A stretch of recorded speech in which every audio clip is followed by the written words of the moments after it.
Igreja Cristo é Vida, a sua cidade refúgio. Mas vamos à Bíblia, vamos ouvir o que é que esse Deus que criou os céus, a terra, o mar, os rios, a natureza exuberante, o universo impressionante. O que é que esse Deus tem a falar conosco nesta manhã de domingo? Vamos abri-la em Lucas, capítulo 18, versículo 8. O tema da mensagem é a fé que Deus procura, parte 2. A primeira parte, o pastor pregou na quinta-feira à noite.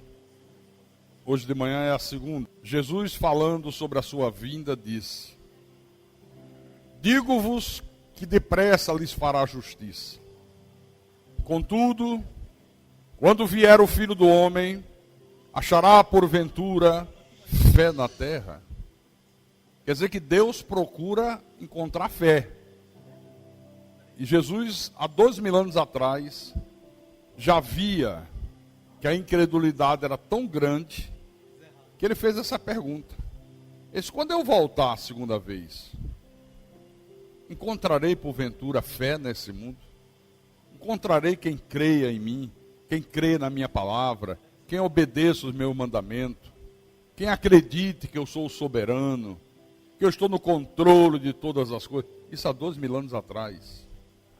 Vamos orar para que o Espírito Santo fale conosco nessa manhã. Oremos ao Senhor Deus agora. Senhor Jesus Cristo, nosso Deus, nosso Pai, nosso Redentor que vive, glória de Israel, glória desta igreja, Senhor dos céus e da terra, aqui estamos nós reunidos nessa manhã de domingo.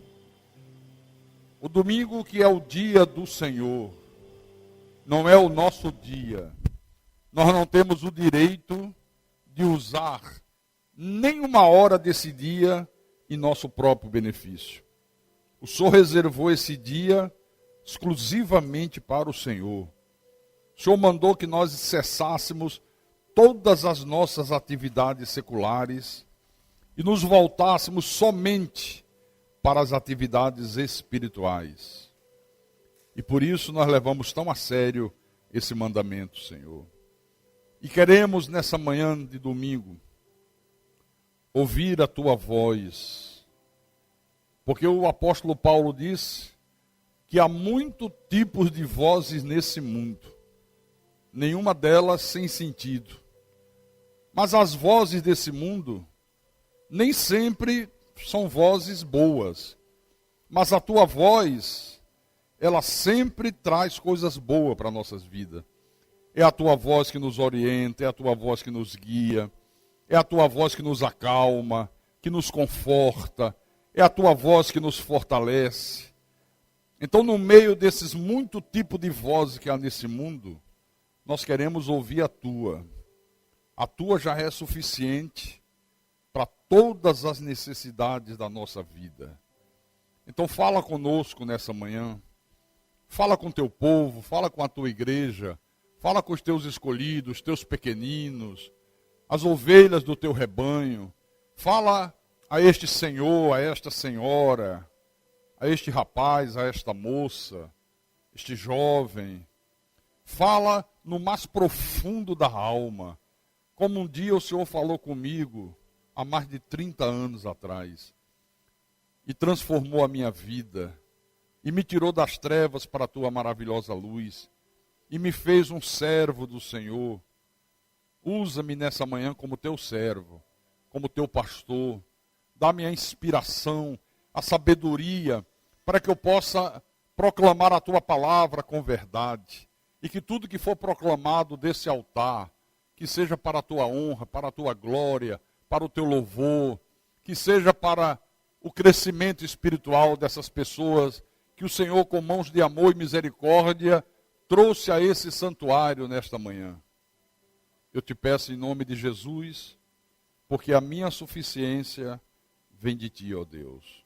Em nome do Senhor, e que todos que creem digam amém e amém. Diga graças a Deus.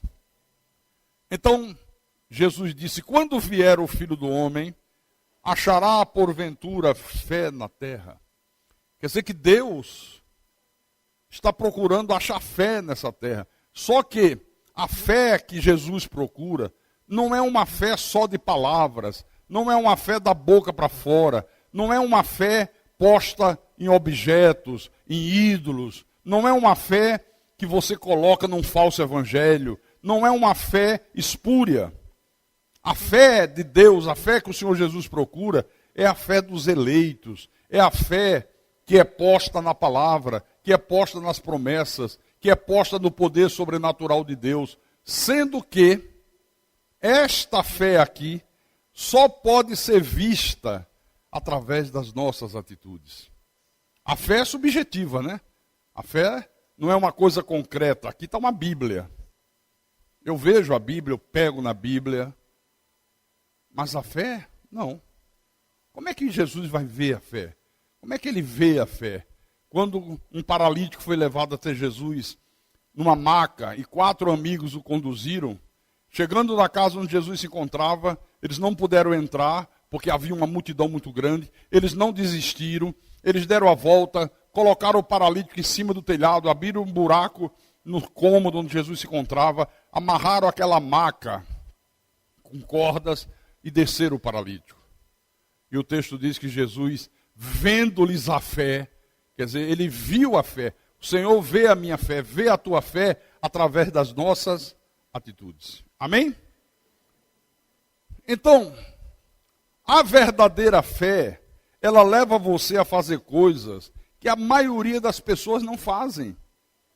A verdadeira fé, ela faz você crer que os impossíveis dos homens são possíveis para Deus. Quem tem esta fé que Deus procura, não recua diante dos obstáculos da vida, não teme o gigante, não murmura diante de nada que aconteça, não se acovarda, ele enfrenta as lutas, ele enfrenta os problemas, ele vai em frente na certeza de que Deus vai lhe conceder vitória em nome do Senhor Jesus Cristo. Amém? Aliás, uma das maneiras que o nosso Deus vê essa fé é através dos obstáculos. Ele mesmo permite que aconteçam, que surjam obstáculos no nosso caminho, para que ele veja a nossa fé em ação. Abra a tua Bíblia, por favor, agora, no livro de Êxodo. É o segundo livro da Bíblia. Êxodo capítulo 3, versículos 7 e 8. Quando Moisés estava no deserto e viu aquela sarça ardente, aquele arbusto envolto em fogo, e o fogo não consumia o arbusto, e ele se aproxima e Deus fala com Moisés, diz que era ele, Deus, que estava ali. E no capítulo 3 de Êxodo, versículo 7 e 8, o Senhor disse para Moisés: certamente vi a aflição do meu povo que está no Egito, e ouvi o seu clamor por causa dos seus exatores. Conheço-lhe o sofrimento. Por isso, desci a fim de livrá-lo das mãos dos egípcios, e para fazê-lo subir daquela terra a uma terra boa e ampla, terra que manda leite e mel, o lugar do cananeu, do eteu, do amorreu, do ferezeu, do eveu e do jebuseu. Olha só, Deus prometeu ao povo de Israel, quando estava no Egito, olha, eu vou tirá-los do Egito, eu vou tirar dessa terra de sofrimento, de dor, de amargura, e vou levá-los a uma terra boa, ampla, terra que manda leite e mel. Eu vou acabar com todo o sofrimento deles no Egito. Essa foi a promessa de Deus para o povo. Moisés vai ao Egito, ele se torna o grande comandante do Êxodo, o povo sai do Egito, Deus manifesta seu poder, Deus manda 10 pragas, depois Deus abre o mar vermelho, Deus faz com que o poderoso exército de Faraó seja destruído nas águas do Mar Vermelho. Eles começam a caminhada pelo deserto, mas assim que acontecem as primeiras dificuldades, esse povo começa a murmurar, começa a desejar voltar para o Egito, mas mesmo assim, Deus permite que eles cheguem até as fronteiras da terra prometida. Apesar das murmurações, apesar da incredulidade latente, Deus permite que eles conseguissem chegar até as fronteiras de Canaã, que era a terra prometida. Agora, abra a tua Bíblia, no livro de Números, capítulo 13, Números capítulo 13, versículo 1.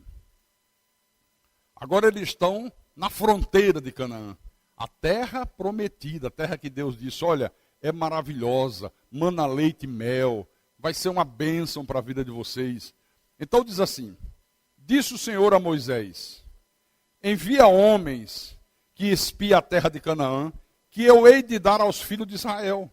De cada tribo de seus pais enviareis um homem, sendo cada qual príncipe entre eles.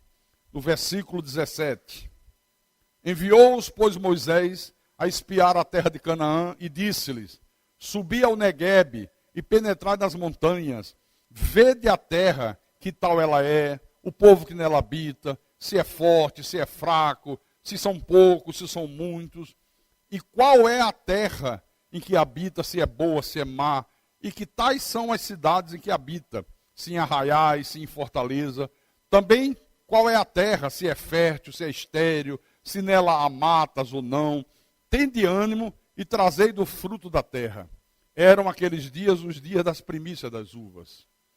Assim subiram e espiaram a terra, desde o deserto de Zim até Reobe, a entrada de Ramate. O que Moisés mandou o povo fazer? Ele escolheu 12 homens por instruções de Deus e disse, vocês vão fazer um levantamento da terra, para que eu possa traçar uma estratégia. Essa terra está povoada, está habitada por nações ímpias, por nações pagãs. Então levante a terra, vê como é a terra, como é a geografia do terreno, quantas nações existem nessa terra. Eles são muitos, eles são poucos, os exércitos deles são poderosos. Faça um levantamento de todos os detalhes, para que eu faça uma estratégia, para que a gente entre e conquiste a terra. Você vê, para você conquistar aquilo que Deus promete, você tem que enfrentar alguns obstáculos.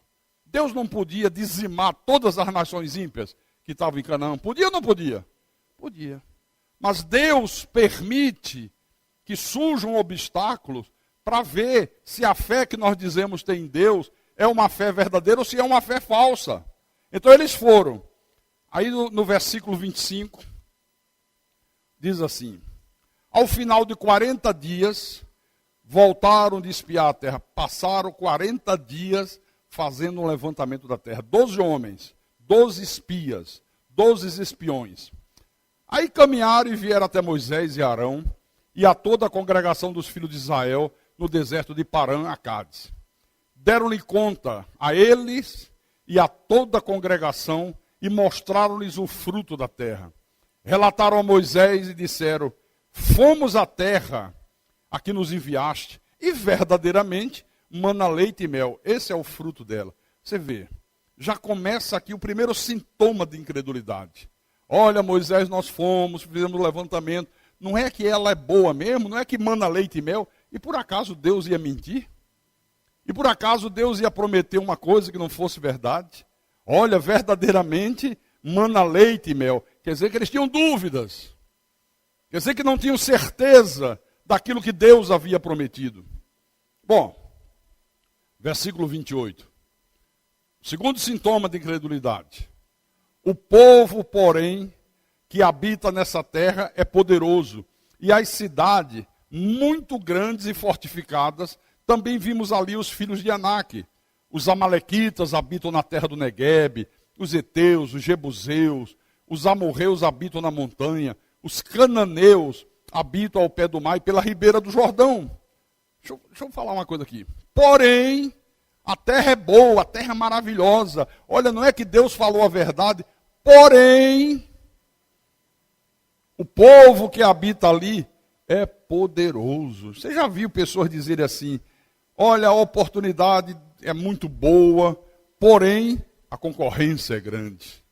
Olha, tem um concurso para o Banco do Brasil, o salário é maravilhoso, porém, eu li no jornal que tem 100 mil pessoas para 100 vagas. Não dá para mim, não vou conseguir, não vai ser possível. Oh, essa ideia é maravilhosa, é muito boa, mas eu acho que eu não tenho condições de desenvolvê-la, eu não tenho condições de levar adiante. Irmãos, isso é o primeiro sintoma de incredulidade. Porque quem tem a fé verdadeira não aceita esse tipo de coisa. Quem tem a fé verdadeira não vê dificuldades. Ele vê oportunidades para Deus manifestar o seu poder e a sua glória em nome de Jesus Cristo. Amém? Veja o que ocorreu aqui no versículo 30. Um festival de incredulidade, um festival de murmurações.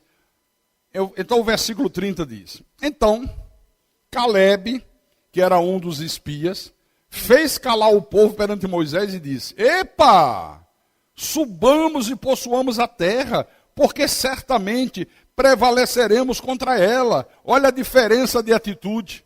Enquanto 10 espias só viam coisas negativas, só tinham palavras negativas, só viam impossibilidades, só murmuravam, só reclamavam, vem Calebe e diz: não, pelo amor de Deus, vamos subir, vamos encarar a terra, nós vamos possuí-la, Deus vai nos conceder a vitória. Quer dizer que Calebe não olhou para as dificuldades, não olhou para o poder do inimigo, Calebe olhou para o poder de Deus. Ele tinha a certeza, a convicção que Deus ia lhe conceder vitória em nome do Senhor.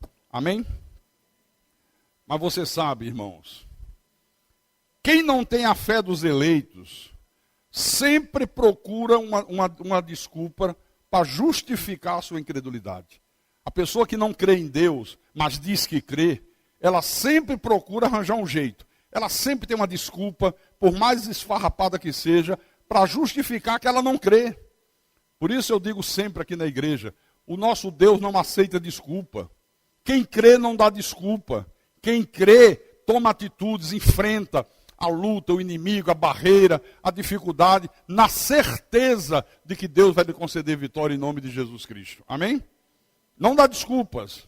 Aqui no capítulo 14, versículo 31, eu li o 30, não foi? Versículo 31. Porém, os homens que com ele tinham subido disseram: não podemos subir contra aquele povo, porque é mais forte do que nós. E diante dos filhos de Israel, infamaram a terra que haviam espiado, dizendo: a terra pelo meio da qual passamos a espiar, é terra que devora os seus moradores, e todo o povo que vimos nela são homens de grande estatura. Versículo 33. Também vimos ali os gigantes, os filhos de Aná, que são descendentes de gigantes, e éramos aos nossos próprios olhos como gafanhotos, e assim também o éramos aos seus olhos. Olha as desculpas. Quais eram as desculpas? Olha, a terra é boa, mas essa terra devora os seus moradores. Os moradores dessa terra são mais fortes do que nós. Eles são homens de grande estatura. Nós temos uma estatura normal. Já vimos ali gigante. Nós somos como gafanhotos diante deles e também aos olhos dele. Nós não valemos nada, nós não temos condições. Não tem gente que age exatamente assim. Só abre a boca para murmurar. Só abre a boca para dizer não vai dar, eu não tenho condições, isso não dá para mim. Por isso que eu digo, irmãos, Deus não aceita desculpas. Quem crê não dá desculpa. Quem crê vai à luta, enfrenta a dificuldade, sabendo que aquela dificuldade é uma oportunidade que Deus está dando a ele para ele manifestar a sua fé e para ver Deus agir em seu favor, em nome de Jesus Cristo. Amém? Agora, capítulo 14, versículo 1 em diante. Eu acho interessante. Quando a pessoa não tem a fé de Deus, o pastor pode exortar, os irmãos podem exortar. Não adianta. Não muda. É o contrário. Quanto mais você exorta, mais a pessoa fica com raiva. Mais a pessoa fica contra. Mais a pessoa se irrita. Sabe? Olha aqui. Josué exortou. Que é isso? Não fale assim. Deus está conosco, o Senhor é conosco, vamos enfrentá-lo, vamos vencê-lo. Eu estou vendo que tem dificuldades, mas o nosso Deus é maior do que as dificuldades. Adiantou? Não. Olha aqui o capítulo 14, versículo 1 em diante. Levantou-se, pois, toda a congregação e gritou em voz alta, e o povo chorou aquela noite. Quando há incredulidade, há choro, há lágrimas, choro de derrota, choro de fracassados. Todos os filhos de Israel murmuraram contra Moisés e contra Arão, e toda a congregação lhes disse: tomara tivéssemos morrido na terra do Egito, ou mesmo nesse deserto, e por que nos traz o Senhor a esta terra? Para cairmos à espada, e para que nossas mulheres e nossas crianças sejam feitas prisioneiras? Não nos seria melhor voltarmos para o Egito? E diziam uns aos outros: levantemos um capitão e voltemos para o Egito. Irmãos, preferiam voltar para a escravidão do Egito. Preferiam voltar para a vida de dor e sofrimento que eles estavam vivendo. Preferiram eles mesmos escolherem um outro líder no lugar de Moisés, que foi o líder que Deus escolhera para conduzi-los à terra de Canaã. Não seria melhor a gente levantar um outro líder? Esse pastor é muito chato. Pastor Carlos exorta muito a igreja. Seria bom um outro pastor, um pastor mais light, um pastor que deixa a gente sossegado, um pastor que não exorte tanto, que deixa a coisa correr frouxa. Não, vamos escolher outro líder. Vamos voltar para o Egito, vamos voltar para a escravidão. Olha que coisa impressionante. Toda a congregação de Israel, quase 2 milhões de pessoas. E aí eu quero chamar a atenção da igreja para uma coisa. 10 homens incrédulos conseguiu contaminar 2 milhões de pessoas. Você vê, é difícil você despertar fé, mas você contaminar as pessoas para a incredulidade é fácil. Olha com que rapidez, 2 milhões de pessoas. Impressionante isso aqui, não é? Amém? Versículo 6, versículo 5. Então, Moisés e Arão caíram sobre o seu rosto perante a congregação dos filhos de Israel. Moisés e Arão se ajoelharam, foram orar: Senhor, o Senhor está vendo o que está acontecendo, o povo está contra mim, o povo quer levantar outro líder, o povo não aceita, olha a situação que eu estou. Enquanto isso, olha a atitude de Josué e de Calebe, versículo 6. E Josué, filho de Num, e Calebe, filho de Jefoné, dentre os que espiaram a terra, rasgaram as suas vestes. E rasgar as vestes significa se indignar. Se indignaram com aquela atitude incrédula, com aquela atitude de murmuração, de desconfiança de Deus. E falaram a toda a congregação dos filhos de Israel, dizendo: olha, pessoal, a terra pelo meio da qual passamos a espiar é terra muitíssimo boa. Se o Senhor se agradar de nós, ou seja, se nós vivermos uma vida reta, se nós confiarmos nele, se nós obedecermos a sua palavra, se nós não fizermos nada errado, ele nos fará entrar nessa terra e vai nos dar essa terra, terra que mana leite e mel. Tão somente não sejais rebeldes contra o Senhor e não temais o povo dessa terra, porquanto, como pão os podemos devorar. Retirou-se deles o seu amparo. O Senhor é conosco, não os temais. Olha que fé, que confiança em Deus, que certeza da vitória. Gente, só não sejam rebeldes contra Deus, façam o que Deus manda, vivam vida reta, tenham um temor reverencial, Deus vai nos dar essa terra. Olha, eles são gigantes, eles são mais numerosos do que a gente, eles têm exército bem armado, mas nós vamos devorá-lo com a mesma facilidade com que a gente devora um pão. Qual é a dificuldade que tem da gente estraçalhar um pão? Nenhuma. Vai ser assim. Por quê?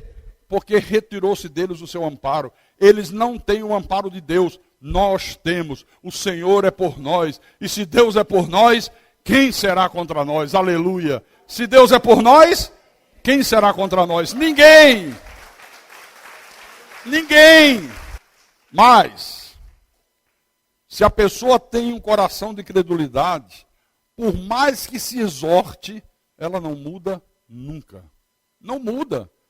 Se tem coração de incredulidade, não tem jeito, não tem saída.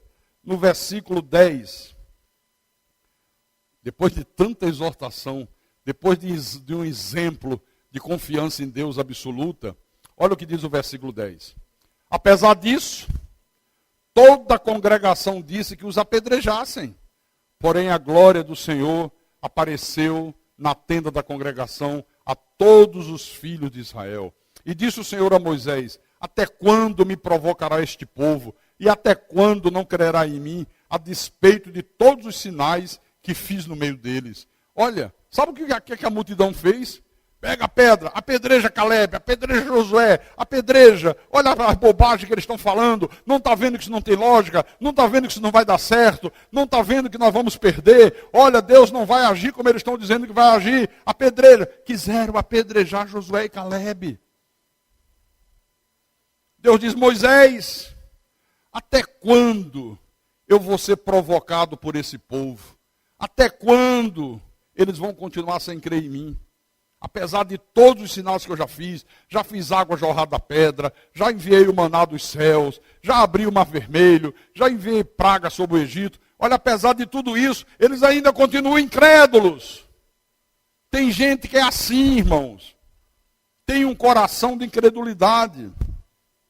No versículo 21, Deus continuou: porém, tão certo como eu vivo, e como toda a terra se encherá da glória do Senhor, nenhum dos homens que, tendo visto a minha glória e os prodígios que fiz no Egito e no deserto, todavia me puseram à prova já 10 vezes e não obedeceram a minha voz, nenhum deles verá a terra que com juramento prometi a seus pais, sim, nenhum daqueles que me desprezaram haverá. Porém, o meu servo Calebe, visto que nele houve outro espírito, outra atitude, né? E perseverou em me seguir, perseverou em confiar em mim, perseverou em acreditar na minha palavra, no meu poder, nas minhas promessas. Eu o farei entrar na terra que espiou e a sua descendência a possuirá. Primeira coisa, Deus se ira contra a incredulidade. Quem não crê não tem o direito de usufruir das bênçãos de Deus.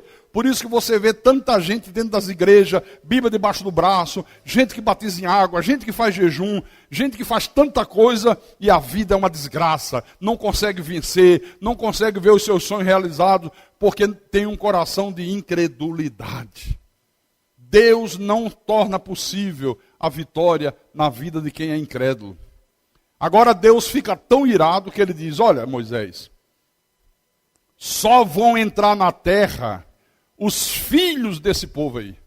Essa geração incrédula, essa geração perversa, que está dizendo: se Deus nos trouxe aqui para os nossos filhos serem prisioneiros, eles vão fazer os nossos filhos de escravo, que tristeza, vamos voltar para o Egito. Pois bem, somente os filhos deles é que vão entrar na terra, mais Josué e Calebe. Tem uma coisa interessante aqui. Nem Moisés pôde entrar na terra. Por que Moisés não pôde, hein? Será que Moisés era incrédulo? E por que ele não pôde entrar? Por que Deus não permitiu só os filhos, mais Josué e Calebe? Moisés, que era o líder, também não podia entrar. Sabe por quê? Porque Moisés desagradou a Deus, porque ele não teve pulso firme. Quem devia falar tudo isso que Josué e Calebe falou era ele.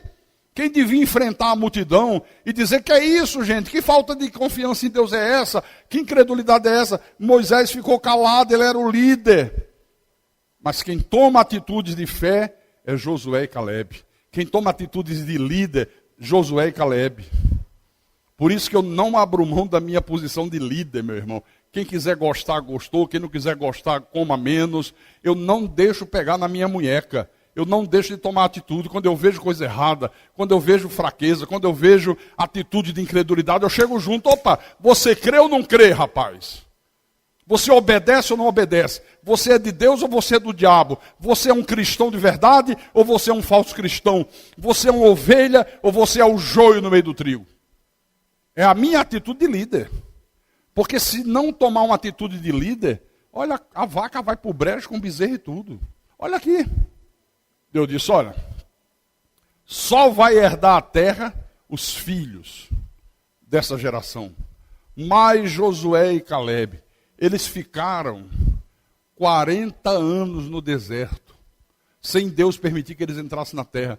Quando morreu a última pessoa daquela geração e ficou só a nova geração, foi que eles puderam entrar na terra. Interessante, né? Mas agora, eu quero me focar na fé de Calebe. Porque nesse homem aqui, nós temos um exemplo excelente de como é o procedimento de quem crê de verdade. Veja, por exemplo, aí na tua Bíblia, no livro de Josué, um pouquinho adiante, Josué capítulo 14, até Moisés morreu, aí Deus escolheu Josué para substituir Moisés. Olha, Josué, Moisés, meu servo, é morto, morreu. agora você se coloca à disposição, porque você vai substituir Moisés. Agora o grande comandante é você. Bom, passaram-se o tempo. Aí no capítulo 14 do livro de Josué, versículo 6 em diante, diz assim. Todos acharam? Todos encontraram? Ou estou indo muito rápido? Lá vai. Versículo 6. Chegaram os filhos de Judá a Josué e Gilgal. E Calebe, filho de Jefoné, o quenezeu, lhe disse. Olha o que Calebe falou para Josué. Tu sabes o que o Senhor falou a Moisés, homem de Deus, em Cádiz Barneia, a respeito de mim e de ti. Ele estava lembrando a promessa. Você sabe o que é que Deus prometeu, né? Que a nova geração ia possuir a terra, eu também e você também. Foi a promessa. Aí ele diz no versículo 7. Tinha eu 40 anos, quando Moisés, servo do Senhor, me enviou de Cádiz Barneia para espiar a terra. E eu lhe relatei como sentia no meu coração. Relatei que eu tinha confiança, que eu tinha certeza, que havia dificuldades, havia inimigos, mas nós íamos devorá-lo como quem devora um pão. Eu não temi, eu não me acovardei, eu não disse não dá para mim, não vai dar certo. Eu fui de uma confiança inabalável em Deus. Aí no versículo 8 ele continua. Mas meus irmãos que subiram comigo desesperaram o povo. Eu, porém, perseverei e segui o Senhor meu Deus. Então Moisés, naquele dia, jurou, dizendo, certamente a terra em que puseste o pé será tua e de teus filhos, em herança perpetuamente, pois perseveraste em seguir o Senhor meu Deus. Eis agora, o Senhor me conservou em vida como prometeu. 45 anos há, desde que o Senhor falou esta palavra a Moisés, andando Israel ainda no deserto. E já agora, sou de 85 anos. Estou forte ainda hoje, como no dia em que Moisés me enviou. Qual era a minha força naquele dia, tal ainda agora para o combate, tanto para sair a ele, como para voltar. Agora, pois, dá-me este monte, de que o Senhor falou naquele dia, pois naquele dia ouviste que lá estavam os ananquins, e grandes e fortes cidades. O Senhor, porventura, será comigo, para os desapossar como prometeu. Josué o abençoou, e deu a Calebe, filho de Jefoné, Hebrom e herança. Portanto, Hebrom passou a ser de Calebe, filho de Jefoné, o quenezeu, em herança até ao dia de hoje, visto que perseverara em seguir o Senhor, Deus de Israel. Irmãos, haviam-se passado 45 anos. Esse homem diz, Josué, eu estou tão confiante em Deus como naquele dia. Não mudou nada. A minha fé não diminuiu, a minha esperança não desvaneceu, a minha fé é a mesma. Olha, quem tem a fé verdadeira, ele ouve a palavra, ele ouve as promessas, e ele crê naquilo que está ouvindo, naquilo que Deus está prometendo, até o último dia da sua existência nesse corpo de carne. Quem tem a fé verdadeira, eu esperava um amém da igreja. Vocês não tomaram café? Que amém mais fraco da vida é esse, hein? Dá um amém forte aí, gente. Isso é forte, é? Irmãos, 45 anos havia se passado. Ele ainda estava confiante em Deus, não esqueceu a promessa. Olha, Deus prometeu, eu tenho certeza que Deus é comigo, eu vou conquistar a terra, é promessa de Deus para a minha vida. Tem gente que ouve a palavra, ouve a pregação, quando termina o culto, 5 minutos depois, já nem lembra o que é que Deus falou naquela manhã. Já nem lembra o que é que Deus falou naquele culto. Segundo lugar, quem tem a fé verdadeira não segue a qualquer aventureiro. Quem tem a fé verdadeira, ele só segue aquele que Deus o constituiu como líder sobre a sua alma, sobre a sua vida. Está aqui o exemplo. O que é que o povo de Israel preferiram? Não, vamos escolher outro líder. Deixa, esse Moisés não está com nada. Vamos escolher outro, vamos voltar para o Egito, qualquer um serve. Calebe preferiu ficar ao lado de Moisés. Moisés morreu, Josué assume o comando, ele continuou ao lado de Josué. Aleluia, glória a Deus. Quem não tem a fé dos eleitos, qualquer coisa serve. Qualquer aventureiro serve. Botou um paletó, botou uma gravata, comprou uma Bíblia e disse eu sou pastor, já tem seguidores. não quer saber se Deus vocacionou, se Deus não vocacionou, sabe? Escolhe qualquer coisa serve. Está aqui o exemplo. Terceiro lugar, quem tem a fé verdadeira, essa fé que Deus procura, ele mantém a sua confiança em Deus, mesmo que a maioria não mantenha. Olha, nós vivemos num mundo de incredulidade, meu irmão. O ambiente da igreja é bom. Aqui todo mundo tem fé. Quer dizer, deve ter um ou outro que não tenha, né? Porque tem sempre um joio no meio do trigo, não é verdade? É. Mas na grande maioria, crer. Então aqui é bom, o ambiente é legal, tranquilo. Mas quando você sai daqui, você enfrenta um mundo de incredulidade. Você tem uma família incrédula, parentes incrédulos, vizinhos incrédulos. Você trabalha cercado de pessoas incrédulas. Mas, quem tem a fé verdadeira, mantém a sua confiança em Deus até o último dia da sua existência nesse mundo, desse corpo de carne. Ele mantém a sua confiança, mesmo que os outros não mantenham. Foram 12 espias. Dos 12, 10 disseram que era impossível conquistar a terra. É impossível lutar contra os gigantes. Josué e Caleb se mantiveram firmes na fé. Não é impossível. Nós vamos vencê-lo. E vai ser fácil vencê-los. Nós vamos devorá-lo como quem devora um pão. Não vai ter dificuldade alguma. Eles não têm o amparo de Deus. Nós temos o amparo de Deus. Aleluia. Mas aí, aqueles 10 contaminaram 2 milhões de pessoas. 2 milhões de pessoas também ficaram contra. Josué e Caleb disseram, não quero nem saber se 2 milhões está contra, se 2 milhões não está confiando em Deus. Nós vamos continuar confiando em Deus. No meio daquele povo tinha a família deles. Tinha os parentes dele. Mas eles continuaram confiando em Deus em nome do Senhor. Aleluia. Por isso eu digo, irmãos, quem tem a fé verdadeira não pode esconder a sua fé diante de familiares incrédulos. Por favor, não esconda a tua fé, não se omita. Exponha a verdade de Deus, assuma a sua posição de servo de Deus, de cristão. Não seja como o camaleão. Você sabe que o camaleão é um largato grande que muda de cor de acordo com a circunstância. De acordo com a circunstância, ele vai mudando a cor dele. Tem crente camaleão. Tem crente que a Maria vai com as outras. Olha, 2 milhões de pessoas não foram no papo de 10, não. Olha, Josué e Caleb deve estar errado. Se os 10 estão dizendo que não dá, por que 2 estão certos? A maioria que vence. Não tem esse papo de a maioria, né? Não, ali deve ser de Deus. A maioria está lá. Deve ser de Deus, deve ser de Deus. Olha aqui, ó. Vai nessa de maioria para você ver. Muitos são chamados, poucos os escolhidos. Quarto lugar.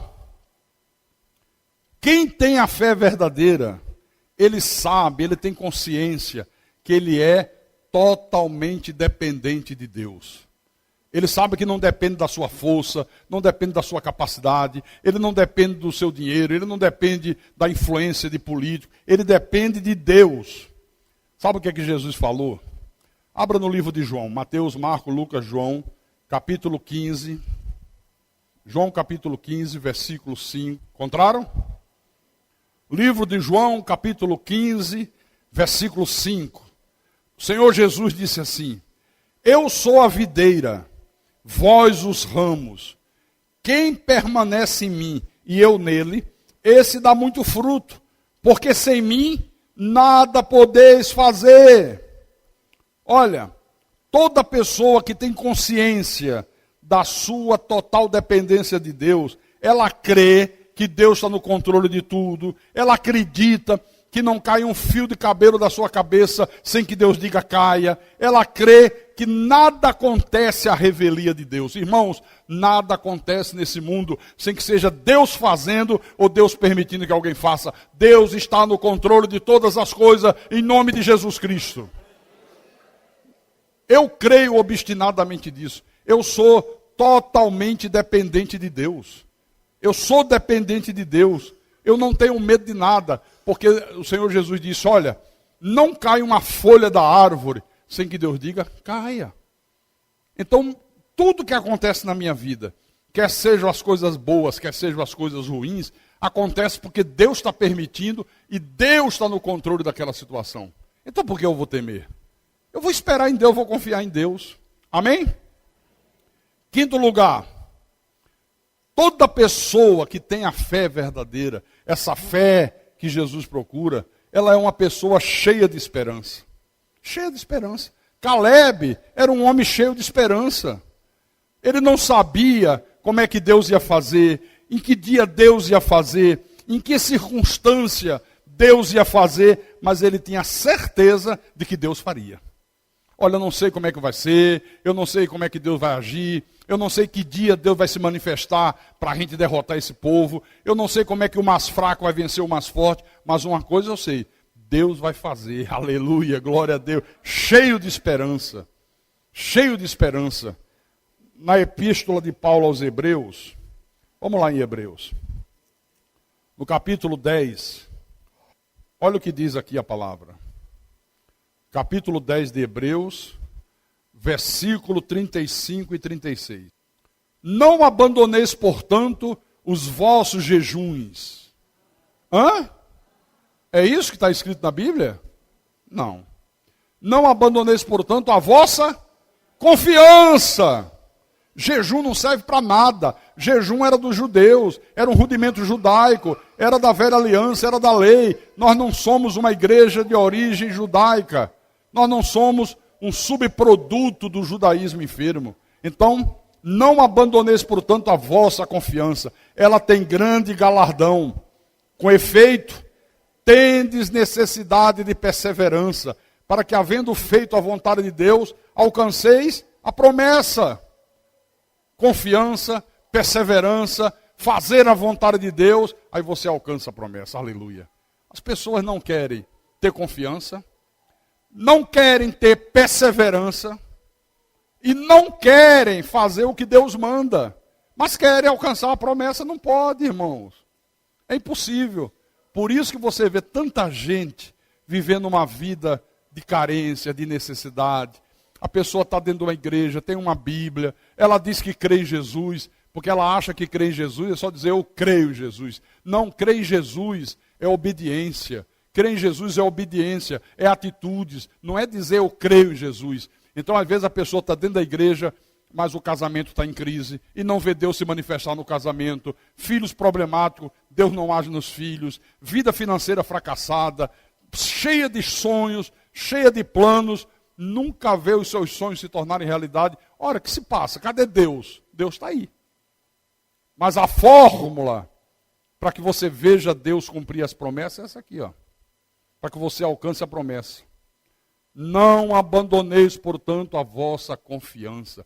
Confiança em Deus, perseverança. Pode aparecer a dificuldade que for, eu não desisto, eu não recuo, eu não mudo a minha confissão, e eu vou ter que fazer a vontade de Deus. Se a vontade de Deus é que eu viva uma vida reta, eu vou viver vida reta.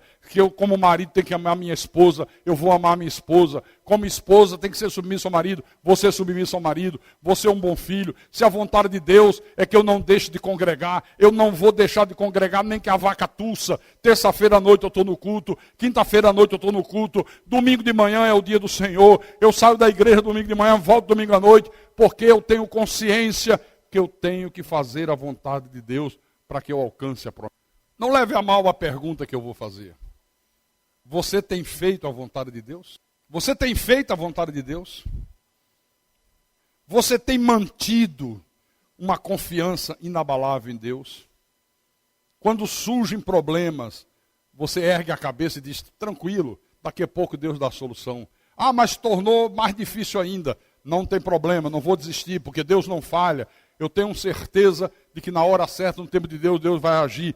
E vai agir porque eu sou um homem, eu sou uma mulher que faço a vontade dEle. Olha, irmãos, se não fizer essas três coisas aqui, você vai morrer esperando alcançar a promessa, não vai alcançar promessa nenhuma. Como a grande maioria do povo evangélico não alcança. Eu sou um pastor, talvez um dos poucos que tem a coragem de dizer isso. A maioria do povo evangélico é uma vergonha. Parece até que Deus não existe. Não, mas Deus existe. O problema é que eles não mantêm a sua confiança, não são perseverantes e não querem fazer a vontade de Deus. Amém? Sexto lugar, quem tem a fé que Jesus procura, quem tem a fé verdadeira, nunca teme as adversidades da vida. Nunca teme as adversidades da vida. Você vê, chegaram na fronteira de Canaã, se tivesse a terra vazia, sem nenhuma dificuldade, sem nenhum obstáculo, era uma beleza, né? Olha, não tem nada, Moisés, tem ninguém na terra, está só esperando a gente entrar, tomar conta, plantar e colher. Mas haviam muitas nações ímpias. Isso é uma adversidade. Josué e Caleb não temeram os gigantes, não se acovardaram, não temeram a multidão incrédula. 2 milhões de pessoas dizendo, apedreja esses dois, apedreja, eles não estão com nada, querem colocar a gente numa furada. Não temeram. Continuaram confiando exclusivamente em Deus. E o interessante aqui é que Caleb esperou 45 anos para ele poder reivindicar aquilo que era direito dele, promessa de Deus. Olha, você vai ter direito, você e Josué e os filhos dessa geração perversa, é de vocês. Ele esperou 45 anos, está aqui, ó.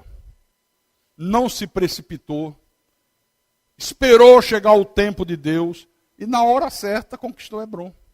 Irmãos, tudo acontece no tempo de Deus. Não queira tomar a frente de Deus. Não queira precipitar as coisas. Espere confiantemente no Senhor. Amém? Tem gente que só reclama. Tem gente que só murmura. Tem gente que só fala palavras negativas. Só sabe dizer não dá. Não tenho condições. Não vai dar. Não é possível. Só fala coisas negativas. Só falam palavras para colocar a pessoa para baixo. Então, por favor, não se mire em pessoas assim. Por que eu estou falando de Josué e Caleb? Porque é exemplo para nossas vidas. Se mire nesse exemplo.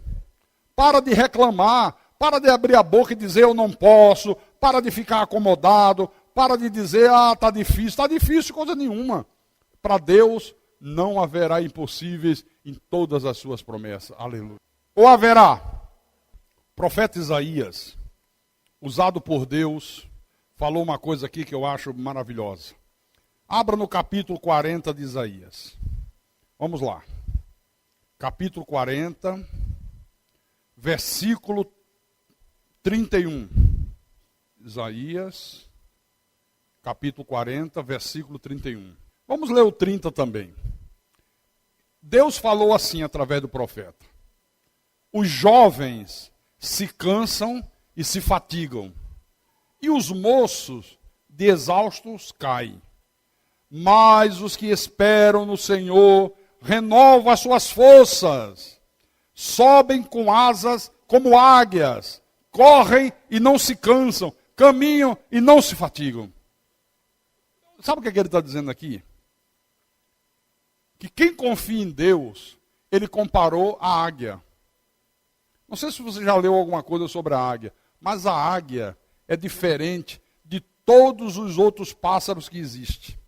A águia é um pássaro extremamente forte.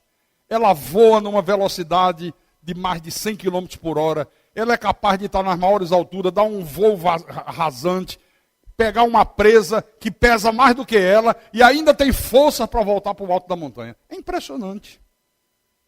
Ele está dizendo que os que confiam no Senhor são como a águia, renova as suas forças. A águia consegue voar numa altura de 3.000 metros. Nenhum outro pássaro consegue. Nenhum outro consegue, irmão Agostinho, voar tão alto como a águia. Consegue voar uma velocidade de mais de 100 km por hora. O que Deus está dizendo aqui? Deus está dizendo aqui que o cristão, a exemplo da águia, tem que ser diferente daqueles que não são cristãos.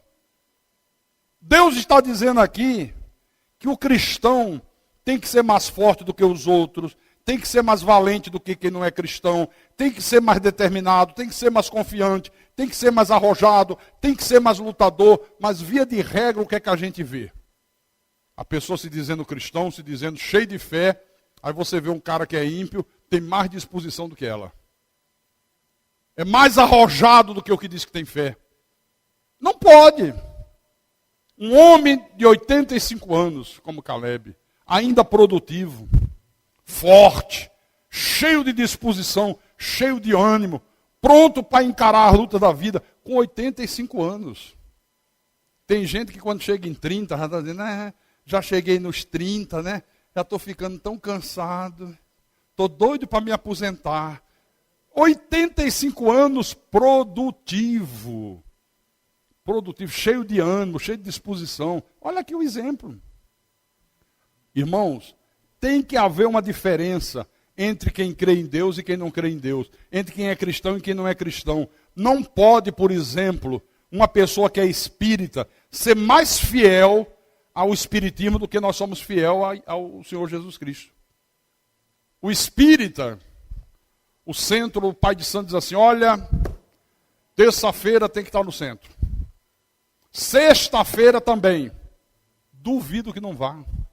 Ele vai, meu irmão, ele não fura, ele não falha, mesmo que seja por medo do diabo, mas que vai, vai. Olha, você tem que fazer um trabalho, viu? Não, mas o trabalho está tudo tranquilo na minha vida, não, mas é para prevenir, é para te proteger. Você vai trazer uma galinha preta, 6 garrafas de cerveja, 2 de cachaça, 6 velas amarelas, 6 velas pretas, um alguidar de farofa, alguidar uma panela de barro. Eu estou dizendo que eu já fiz isso. Verdade, irmão Agostinho. Desempregado há 1 ano no Rio de Janeiro. Aí me levaram numa desgraça dessa, e eu era católico, apostólico, romano, macumbeiro. E o pai de santo disse, vou te ajudar. O Satanás que estava lá no cara. Eu vou te ajudar. Você vai fazer um trabalho. Como é que eu ia fazer um trabalho se eu estava desempregado há 1 ano? Onde é que eu ia arranjar dinheiro para comprar uma galinha? Galinha preta, não pode ser de outra cor. Você vai trazer uma galinha preta, você vai trazer 6 garrafas de cerveja, 2 garrafas de cachaça, você vai trazer um alguidar de farofa, bem bonita, bem gostosa, com azeite de dendê, cebola, tudo que tem direito na vida, e você vai trazer 6 velas pretas, 6 velas amarelas, de caramba, anotou tudo no papel e me deu. Olha, pedindo isso a um homem que estava 1 ano desempregado. Pedindo isso a um homem que não conhecia a verdade da Bíblia, que não conhecia Deus, conhecia a religião dos homens. Você sabe o que é que eu fiz? Eu digo, não, eu acredito nesse guia aí, eu acredito que ele vai fazer isso por mim. Eu vou dar um jeito. Comecei a ir na casa das tias, dos parentes, dos tios. Tem garrafa velha aí, garrafa vazia, garrafa que a turma bebia mais do que o alambique. Todas as casas tinham um monte de garrafa de cerveja vazia, de cachaça. Tem jornal velho, tem algum ferro aí que eu possa vender no peso. Olha, eu juntei tanta coisa que eu consegui dinheiro, comprei tudo que o cara pediu, ainda sobrou dinheiro. Eu digo, não, ele pediu 6 cervejas, eu vou levar 10, para ficar mais garantido. 2 garrafas de cachaça, eu vou levar 4. Sabe? E foi isso que eu fiz. E sexta-feira estava eu lá no centro. Aí entreguei. Ele disse, agora, Misifim, vai ter um encontro comigo sozinho. Eu digo, que história é essa, meu irmão? Tá me desconhecendo? Mas vem cá. Aí me levou num quartinho escuro. Ainda bem que ele não entrou comigo nele. Você vai ficar aí 40 minutos. Aí eu entro, ele fechou a porta de chave para não ter como correr. Quando eu me acostumei com a escuridão, uma imagem de um demônio lá, que eu não sei como era o nome daquele desgraçado, sujeito forte, com tridente, desse jeito, olhando para mim. E eu tive que ficar 40 minutos num quarto escuro, em pé, olhando para uma desgraça daquela, meu irmão. Como é que uma pessoa que não conhece Bíblia, não conhece Deus, não conhece nada, é capaz de fazer uma coisa dessa? Aí se vira para uma pessoa que conhece Bíblia, que ouve a verdade, que ouve a palavra, e Deus está dizendo, eu quero você no culto, eu quero que você não deixe de congregar, eu quero que você faça isso, eu quero que você faça aquilo, e a pessoa não faz. Não pode. Tem que haver uma diferença Não pode o ímpio confiar mais nos ídolos do que o cristão confia em Deus. Não pode, é isso que ele está dizendo aqui. Não pode o incrédulo ser mais forte nas suas lutas do que o cristão nas dele. Não pode. Olha, se isso acontece, é porque não é cristão. É porque não tem a fé de Deus. É o joio no meio do trigo. Quem é de Deus é isso aqui, ó. Os que esperam no Senhor renovam as suas forças. Cada dia que passa, tuas forças se renovam, se tornam mais fortes, se tornam mais compactas, sobem com asas como águia. Eles rompem as alturas, ele é capaz de vencer qualquer obstáculo. Corre e não se cansa, caminha e não se sente cansado. Aleluia, louvado seja o nome de Jesus Cristo. Aleluia. Olha, renova as suas forças como águias. Aqui não está escrito, renova suas forças como galinha. Já viu a galinha? Ela quer voar, não quer? Aí ela faz, aí dá aquele voozinho dessa altura e cai. É galinha. Nós não somos cristãos galinhas. Nós somos cristãos águias. Não há barreiras, não há empecilho, não há dificuldade. Por maior que seja a dificuldade, a gente trinca os dentes e diz, vou para cima com tudo, porque Deus é comigo. Se o Senhor é por nós, quem será contra nós? Ninguém, aleluia. Louvado seja o nome de Jesus Cristo. Glória a Deus. Amém? Pergunte à pessoa que está ao teu lado, e ela pergunta para você, você tem vivido a fé que Deus procura? Você tem vivido a fé que Deus procura? Ou a tua fé é uma fé fabricada no Paraguai? Made in Paraguai. Vocês têm vivido a fé que Deus procura? Vocês têm sido obedientes a Deus? Vocês têm feito o que Deus manda? Vocês têm enfrentado as lutas de vocês, mantendo firme a confissão, com perseverança, com esperança, sem nunca desanimar, com a certeza de que no tempo de Deus o milagre vai acontecer, em nome de Jesus, para a glória do Senhor. Aleluia. Louvado seja o nome de Jesus Cristo.